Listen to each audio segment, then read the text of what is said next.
Something in the pumpkin patch said my name. Not whispered, not shouted, just said it, like it had always known me, like it had been waiting. I stopped walking. The dirt beneath my boots was damp, soft. I sank half an inch without meaning to. Rows of pumpkins stretched out on all sides, perfectly spaced, too perfectly, like a garden planted by something that didn't understand randomness. Each pumpkin was round, full, untouched, not a single one carved. The wind had died the moment I stepped into the field. Now there was only the sound of creaking vines and that low, sticky voice. "Hey there, pumpkin." It came from behind me, but when I spun around, no one was there. Just more pumpkins. The entrance I'd walked through, a crooked wooden arch wrapped in string lights, was gone. No lights, no sign, no path, only the pumpkins and the heat rising from the soil like breath. I tried to laugh, tried to say something out loud just to break the tension. Nothing came out, because deep down, I knew I'd already made a mistake. I wasn't supposed to be here. No one had invited me. No one had dared me. No one even knew I'd come. All I'd gotten was a voicemail, one sentence, spoken in that same sticky voice. "See you at the patch." I thought it was a prank. I thought maybe someone had sent it to the wrong number. I thought I'd prove I wasn't scared by coming out here alone. But now I was here, and the patch was alive. I could feel it watching me. Not with eyes, with something older, something deeper. The pumpkins weren't just sitting there. They were waiting. Some of them looked tense, like they were holding something inside, swollen with it. And then one moved. Not rolled, not shifted from the wind. It turned, very slowly, like a face adjusting to follow me. I took a step back. The dirt made a wet sound beneath me, sucking at my heel. The patch had shifted. The neat rows were bending, closing in. I couldn't see the edge anymore. Just more and more orange, filling my vision like a spreading infection. My hands were shaking. My mouth was dry. Another voice now. "We've been waiting for you." I spun again, too fast, and caught a glimpse of something disappearing between the rows. Not a person, not an animal, something low, smooth, round, fast. I didn't know what to do, didn't know where to run. Every direction looked the same. I turned back the way I came, ready to sprint. But the archway was gone, completely, as if it had never been there. No road, no lights, no exit, just dirt, just vines. And that voice, one last time, right behind me, warm and final. "Welcome back, pumpkin." The first thing I noticed was the silence. No crickets, no wind, no distant cars.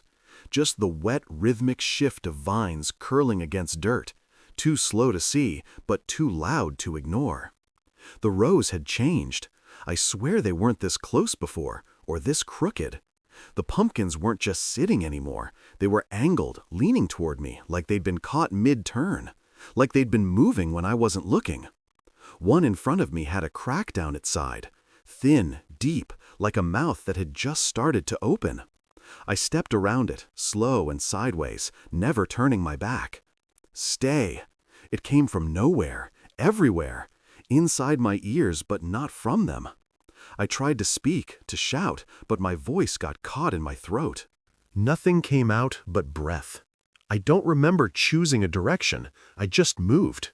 Between rows, over thick roots, through ankle-high vines that dragged like wet fingers across my calves. No matter which way I walked, the field didn't change. It just adjusted, subtly. The curve of the rows, the shape of the pumpkins, the weight of the air. It all bent around me, like I was being herded. I passed a pair of boots. At first I thought they'd been left behind. Then I looked closer. One was half buried in the soil. The other was filled with dirt, packed tight, like someone had poured it in until the leather bulged. A vine looped through the shoelace eyelets like it was lacing itself up. I didn't stop walking. Then I saw the sign. It was sticking out of the ground at an angle, almost fully swallowed by mud. I had to scrape away grime to read it. Black paint, faded letters, hand-carved. Stay until you're picked.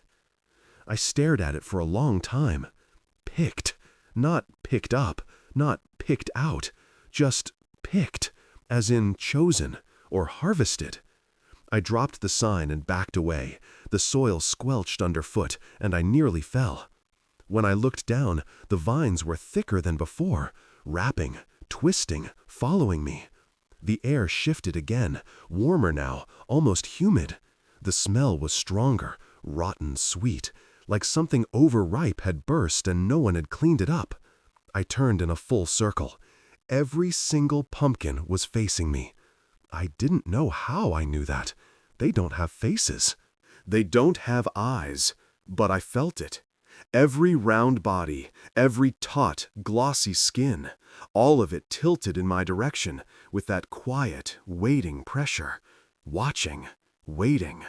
The patch wasn't just alive, it was aware, and it wanted something. I took one shaky step backward. Behind me, I heard a slow, wet pop. I turned. A pumpkin near my feet had split open, just a crack across its surface, like a wound that couldn't hold closed any longer. Inside, something pale pressed against the opening. Not seed, not pulp, skin. Thin, damp, breathing. Then a fingernail pushed through, yellowed, human-looking, but too long, too sharp. It scratched the inside of the shell, slow and steady, like it knew I was watching. Another sound from deeper in the rows. A second pop, then a third, and then a voice, whispering from inside the pumpkins. Not one, all of them, at once. One's ripe. The fingernails scratched again. Not random, not frantic. Slow, deliberate. It moved across the inside of the pumpkin like it was tracing something. A shape, a name, mine. I stepped back and stumbled. The ground pulsed, once beneath me. Not like an earthquake, like a heartbeat. Behind me, pop. To the left, pop. All around me the pumpkins were splitting open. Not exploding, blooming. One by one, thin cracks peeled back like lips parting in slow, wet smiles. Inside them was skin, flesh, hair, hands, and every one of those hands was moving. Some reached up, some curled into fists. One held a tooth. I ran, but I wasn't moving forward. The rows looped, turned, shifted underfoot, like I was sprinting through a carousel that never let me off. I passed the same boot again, the same vine wrapped around its laces. The field wasn't just alive, it was aware, and it had me. I stopped, spun in place. Everything looked the same. Then I noticed something new. One of the pumpkins, larger than the rest, pale and misshapen, wasn't watching me like the others. It was facing away. Its back was to me, like it was ashamed or afraid. I should have left it alone, but I walked toward it anyway. The air grew warmer with every step. The vines thinned, the ground softened. I reached the pumpkin and dropped to my knees. There were markings on the back, scratches, like letters written from the inside out. I brushed away the dirt. It was carved into the skin. My initials. And then, beneath them, fresh ones. Carving themselves, letter by letter, ripe. I didn't scream. I wanted to, but it felt too late for that. My hands began to tingle. I looked down. The skin on my fingers was splitting, not bleeding, opening, little orange cracks running up my palms, glowing faintly beneath the surface, like veins filling with fire. I grabbed my wrist and tried to stop it. Rubbed, scratched, clawed, but the cracks kept spreading. My skin was changing, becoming something tougher, thicker, like a rind. From behind me, the field whispered again, "She's ready." I turned. The rose had opened. A path I hadn't seen before now stretched through the center of the patch. At the end of it, standing in the dark, was a figure. It wasn't made of pumpkins. But it wasn't fully human either. Its arms were too long, its shoulders hunched. Its face, if it had one, was wrapped in vines that slithered even as it stood still. And in its hand it held something small, round, orange, a pumpkin, with a face carved into it. My face. The pumpkin was still holding my face. It stared back at me with a look that didn't belong on something carved. The smile had shifted. It seemed more alive now, less like decoration and more like recognition. Then it blinked again, not the way a candle flickers. It blinked like a person does. The eyes in that small round face weren't painted or hollow. They were mine. The same dull weight behind the lids, the same uneven twitch in the corner, the same exhaustion I had felt since the moment I stepped into this place. I took a step back, but my legs felt like they weren't entirely mine. They moved, but sluggishly, as if something beneath the skin had changed their purpose. When I looked down, I saw that the cracks running across my arms had deepened. The skin was peeling in thick, uneven layers, not like a wound, more like a shell coming apart. My skin was becoming rind. The thing in the field stepped toward me again. It held the small pumpkin like it was fragile, like it was something precious, like it had waited a long time to carry it. I understood, without needing words, that it hadn't always looked like this. At some point, maybe years ago, it had come here the same way I did, alone, curious, ignoring every instinct that said, "Don't." And now it was the patch's keeper, or maybe just its latest harvest. I dropped to my knees. The ground was warm, almost soft. It didn't resist. In fact, it welcomed me, like it had been shaped to fit me exactly. My hands sank into the dirt. I tried to pull them out, but I couldn't. The earth held me gently, but firmly, like it had always planned for this moment. I felt something inside me shift, not physically, mentally, like my thoughts were being pushed aside to make room for something else, something older. My chest tightened, not from fear, but from pressure, as if I was being repacked from the inside, not filled with air, but with vines, with seed, with memory that wasn't mine. I opened my mouth to scream, but the sound never came. Instead, I tasted soil. It poured in as if invited, filling every space it found. I wasn't choking. I was being preserved. Around my ribs, something moved.